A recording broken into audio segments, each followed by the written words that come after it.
This is to check out the traction.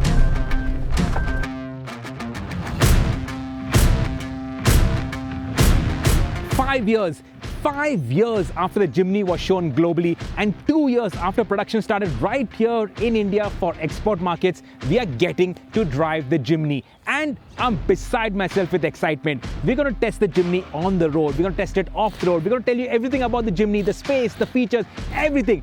But you do know that the Jimny is not Maruti's first crack at the proper 4x4 market.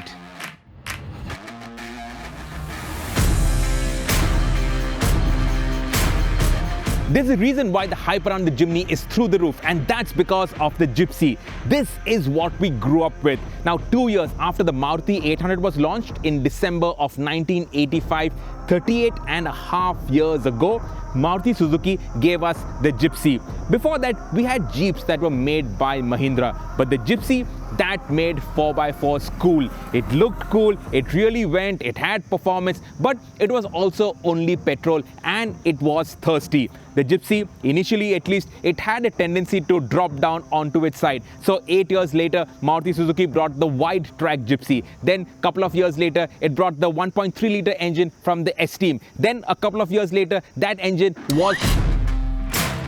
Good thing our editor stopped me before I dive into a full-blown gone but not forgotten on the Gypsy.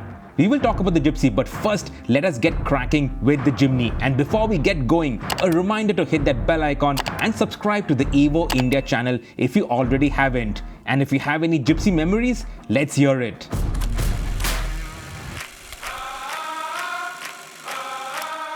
This Mercedes G-Wagon inspired nose is something that we've been drooling over for 5 years, and it comes to India absolutely unchanged. It continues with the 5 slots. They can't go to 7 slots because otherwise Jeep would be up in arms. They've trademarked the 7-slot grille. But India, it gets this chrome insert in the grille. This chrome, that's the Desi touch, and that's the first thing that I would change on the Jimny because I don't really particularly care for the chrome. But otherwise, the design is brilliant. They've also continued with the headlamp washers. They haven't taken this off for India. That's so cool. I think this is the very first Maruti Suzuki with headlamp washers, and I really geek out over headlamp washers. I just love that. Now look at the overall styling. These bumpers, they're very narrow, so that gives it fantastic approach angles and departure angles at the rear. The wheels, we only get 15-inch wheels and we get proper road bias tires, not 80 tires. Again, that's something that I would change. Put slightly chunkier 80 tires, give it more off-road ability and also make it look cooler. But the important thing that I have to point out is this. The reason why we've been waiting 5 years for the Jimny, and that's the extension in the wheelbase. So Maruti Suzuki, they've added a further 300 mm into the wheelbase, stretched out the wheelbase to 2,550 mm. Overall length has also gone up by 300 mm, but it still stays comfortably under 4 meters. And this is important. We've also got proper rear doors. So the Jimny is no longer a 3-door, it is a proper 5-door for India, and there is considerable interest from export markets. So this will definitely be exported. Of course, the 3-door is already being exported out of India. I must point out the height. This is not very tall, 1,730 mm. So it's actually a very compact SUV, and the width, 1,645 mm. And that will make it more comfortable than the Gypsy, which had a wheelbase of 2,375 mm. Now, incidentally, the Gypsy that was sold in India was the longer wheelbase version of the Jimny that was sold globally. That Jimny, it had a wheelbase of 2,030 mm. But even though the Gypsy was a long wheelbase, it never came in a 5-door version. It was always 3 doors. And the Gypsy is actually over 4 meters in length. 4,010 mm in length. That makes it 160 mm longer than the Jimny. A more relevant comparison to the Jimny is the Thar. Now the Thar, it is 166 mm taller, and you can make out the difference in terms of height. It is also 210 mm wider and 135 mm longer. But the wheelbase is 100 mm shorter, and that's why to get into the back, you gotta dip the front seats, and that's how you get in. In the Jimny, you open the rear door and you get into it like you would in any other compact SUV. It's actually easy. Ease of ingress, egress is top-notch. Okay, the door aperture is not that wide, but this is perfectly acceptable. Inside here, the headroom, it is adequate. It's not great, but it is adequate. The width though, this is a strict 4-seater. This is not a 5-seater. Maruti are not even trying to pitch this as a 5-seater. So proper 4-seater, you only get proper seat belts for 4 people, and you will be rubbing shoulders with your fellow passenger out here. Overall, in terms of creature comforts, the seats, they're a little bit lacking in terms of under thigh support. The seat back angle, you can adjust that. So it's got 2-step in terms of recline. No armrest in the middle. You get power window switches on the door. And of course, the driver can also control the rear window switches with the switches next to the handbrake. So nobody is really shortchanged. You of course don't get a sunroof because come on, in this you're not going to get a sunroof.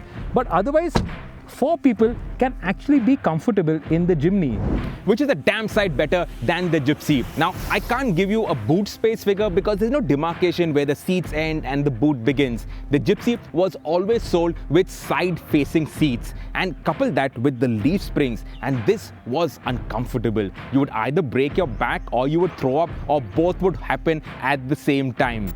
Even the dash is absolutely bare bones and basic. It's a shallow dash, hard, scratchy plastics, but you can hose it down. Nothing is going to happen to it.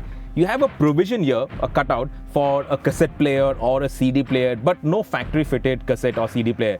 You did not get a factory fitted air conditioning, only blowers, no power steering, no power windows, no central locking. So everything was manual. You really had to put in muscle.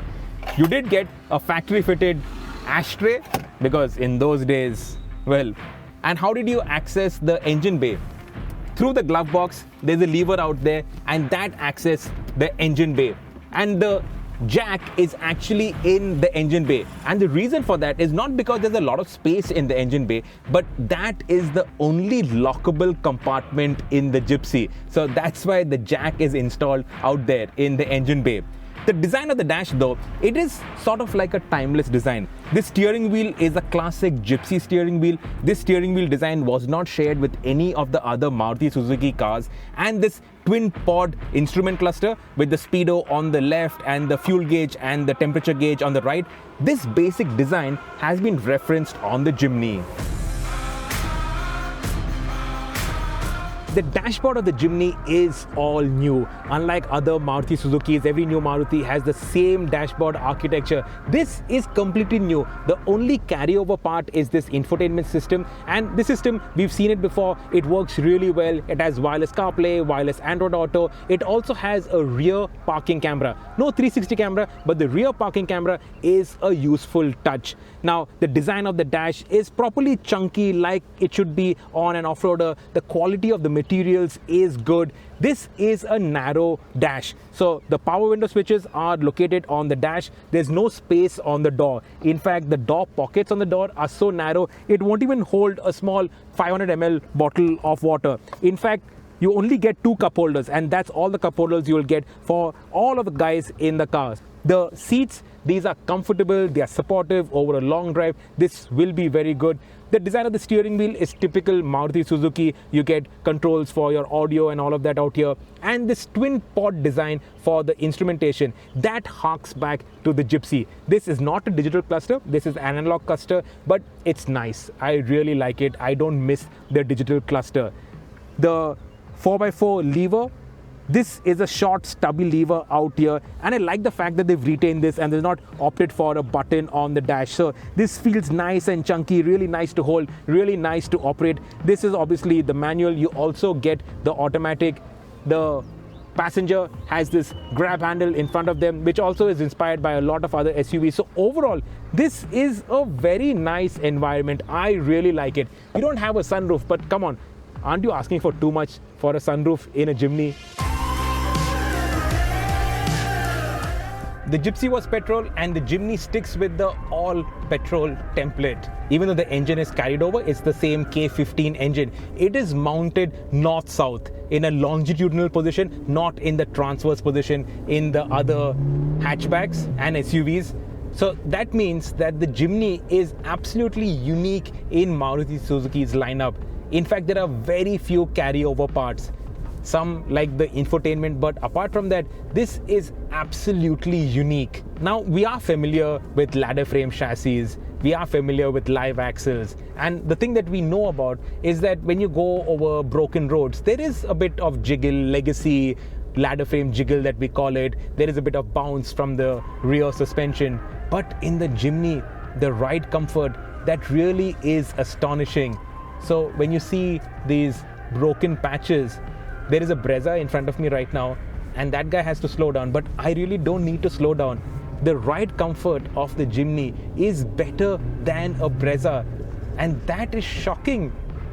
I'm surprised by how good the Jimny is.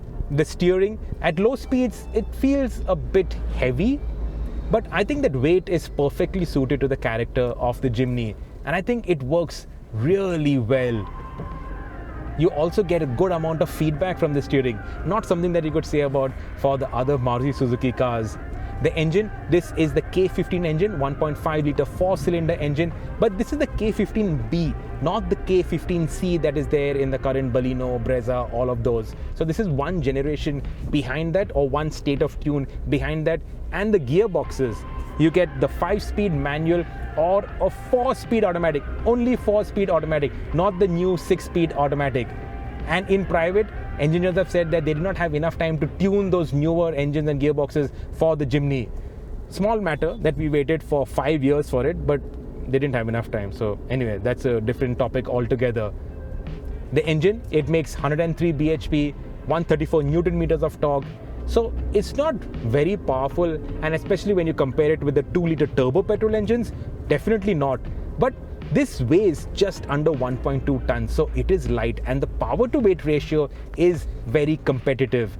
And that means it does not feel slow. It can move along at a decent clip, make quick overtakes, and it drives actually pretty well.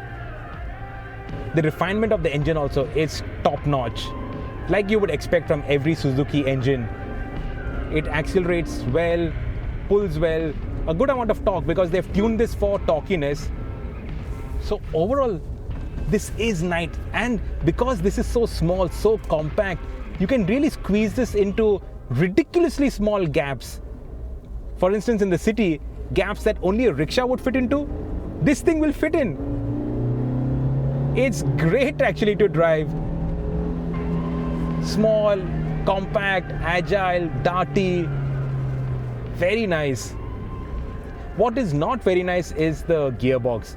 This 5-speed manual, it does not have the shift quality that we've come to know and love from all Maruti Suzuki manual gearboxes. It's a bit notchy. You need to put a little effort into it to shift. Not so nice. The automatic is actually my pick. I don't believe I'm saying this, but that automatic, if I were to buy a Jimny, I would buy it with that automatic. Even though it's a 4-speed automatic, I would still buy it with the automatic.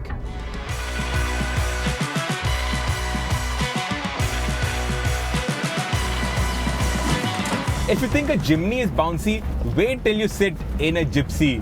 Over speed breakers, oh my word, this thing, it jiggles, it bounces, it jounces, it does all sorts of things. And no matter what the road condition, the Gypsy will find a bump and it will jolt you and it will shake you loose. This has got leaf springs, not just at the rear, but at the front as well. Of course, people converted it into coil springs, but as stock, leaf springs all around. And this thing really made a man out of you. You really had to put in effort, especially since this did not have power steering. So 3-pointed turns, not easy at all. And speed breakers, not easy at all. And that is the general character of the Gypsy. No matter what you do with it, it's just thoroughly reliable. You cannot kill a Gypsy. Same way like you cannot kill a Toyota Land Cruiser, the Gypsy also. Why do you think the army still uses the Gypsy in the remotest parts of the country? It's because this is so reliable. Nothing will happen to it, no matter how you drive it.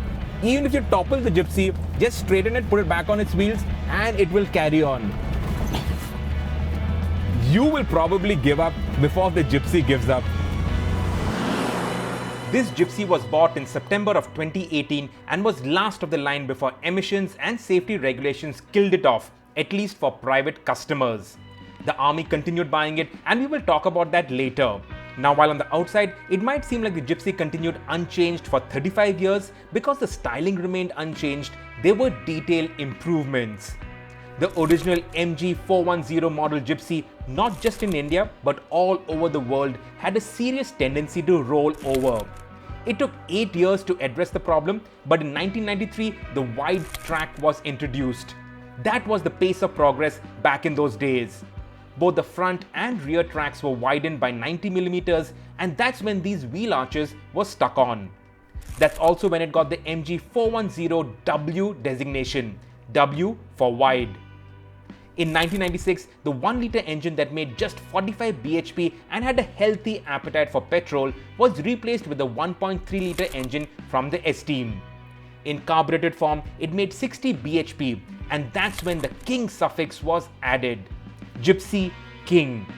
It also got a prominent bulge on the bonnet to accommodate the engine and a 5-speed gearbox. In 2000, to meet emission norms, the engine was upgraded with fuel injection and power jumped up to 80 bhp. And that's how the Gypsy continued for a further 19 years.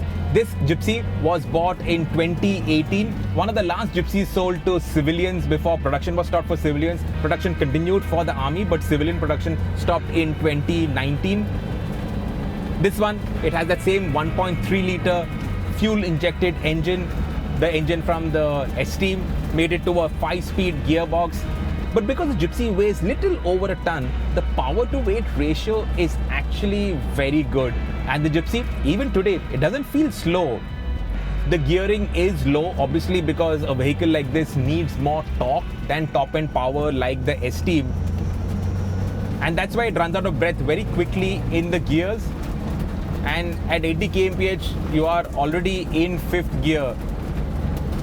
But that torque, it actually makes it a little easier to drive, and it does feel light on its feet.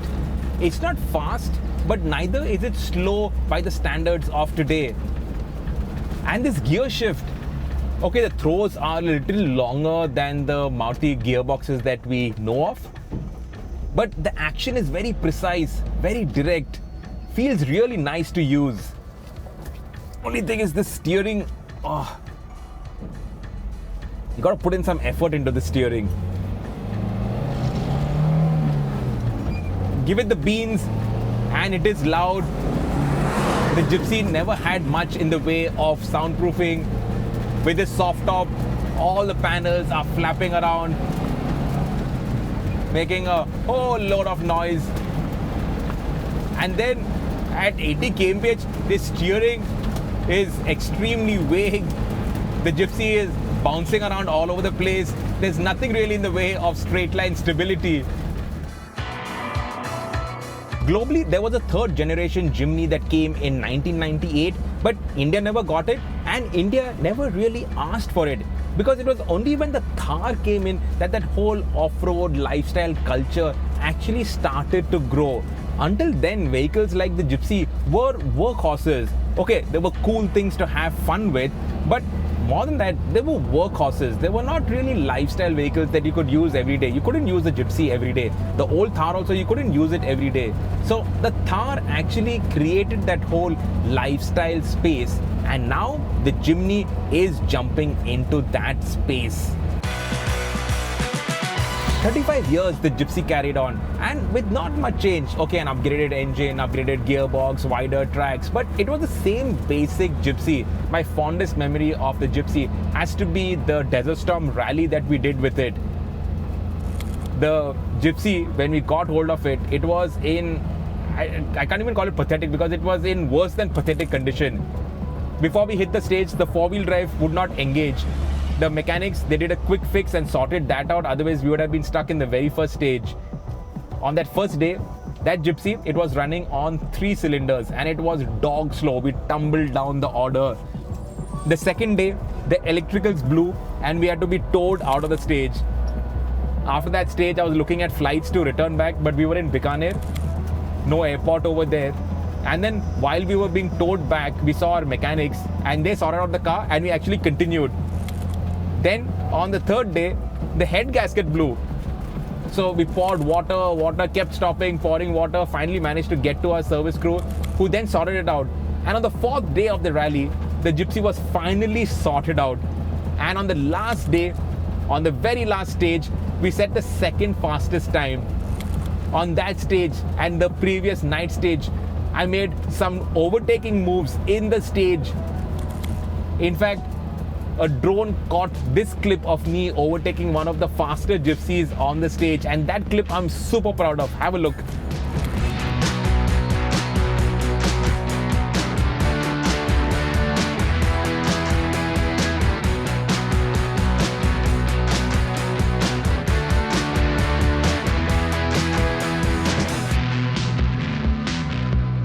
So the Gypsy wasn't fast as a rally car, but it was terrifically reliable and you could do whatever you wanted to with it. You could thrash it around mercilessly. You could give it a solid beating and would never die. You just could not kill a Gypsy. It just kept running and running and running. The Grand Vitara was of course a faster car, but as long as it ran. So when it ran, it was always the winning car in those raids and desert storms. But if the Grand Vitara broke down, there was always a Gypsy to take winning honors.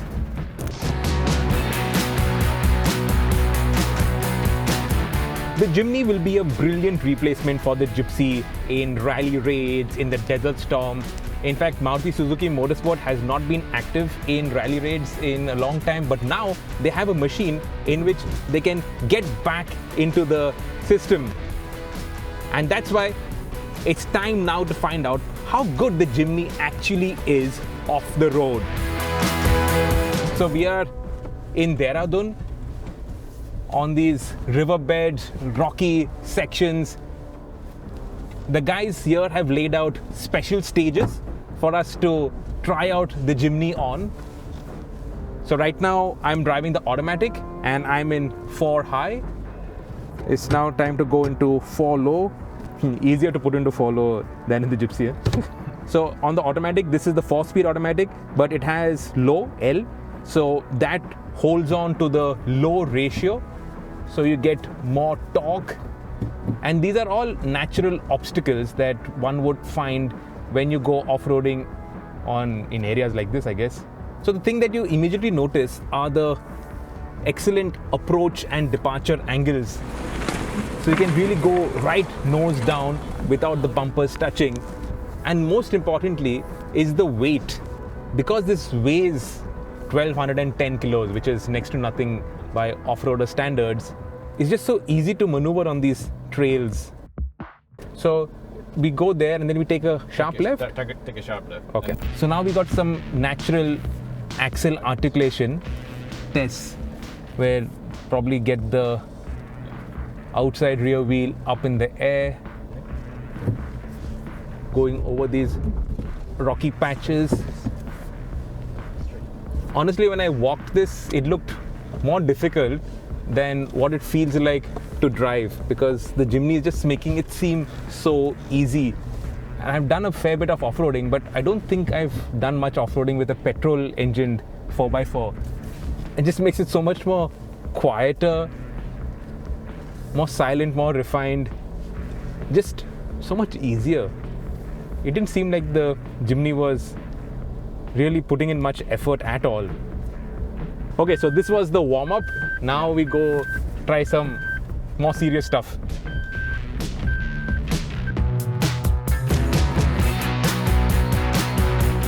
So now we are going into some slushy patches where we're going to test out the traction in 4 low, and for this we've got the manual Jimny. So what SS2 has taught us, or at least showed us, is that the lightweight, which actually delivers a very good power to weight ratio, makes it easy to tackle these trails. It's got solid articulation, gets to a solid side slope angle, but it never feels like it is getting away from you, and you always feel in control of the car. And of course, because it's light, you can go through these slushy patches, and even though these have not got 80 tires, it can still pull itself out of there. So on this stage, we are going over a whole bunch of boulders, and this is like a proper rock climbing test. And for this, we actually have the automatic, and the benefit is that that's one less thing that you have to focus on. So you can just focus on braking and steering, giving it a touch of gas, and not bother with the clutch pedal. So the bigger boulders we are of course avoiding. The smaller boulders, there is no other way, so we just go over it. At times you can hear a bit of nicking of that stones on the underbody, but nothing that the Jimny can't handle. 210 mm of ground clearance, very good approach, departure and breakover angles. The wheelbase is 350 mm more than the one that is sold in Europe, the 3-door. But despite that, this is like tiny. We are used to Thars and Gurkhas. This one is really tiny, and it uses its size to good advantage. And now we go and hit this deeper stream and see what the water wading capabilities of the Jimny are like.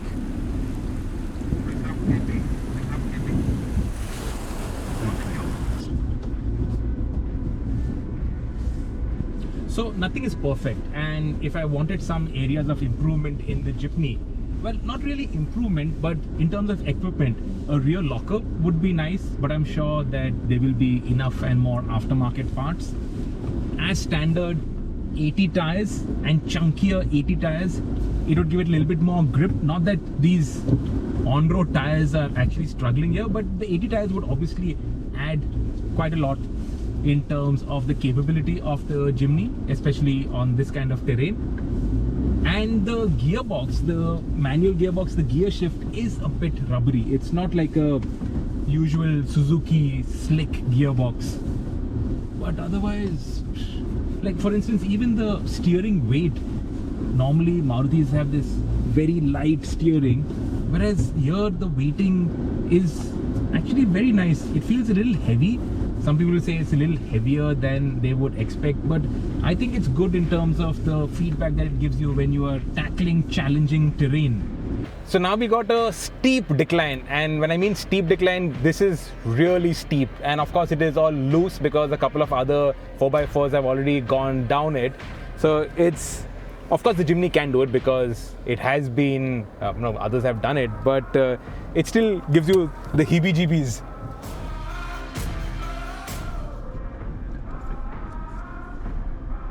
One more steering left turn, then we'll be straight. Yes, perfect. This is perfect.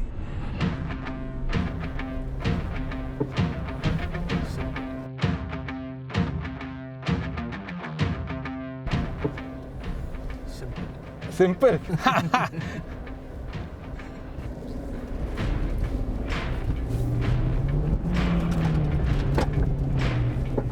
The power of a petrol engine and lightweight power to weight ratio.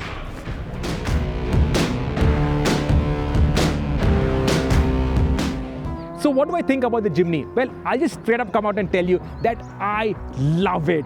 Just like the Thar was a heart over head matter, the Jimny too is a heart over head matter, but it appeals even more to the head.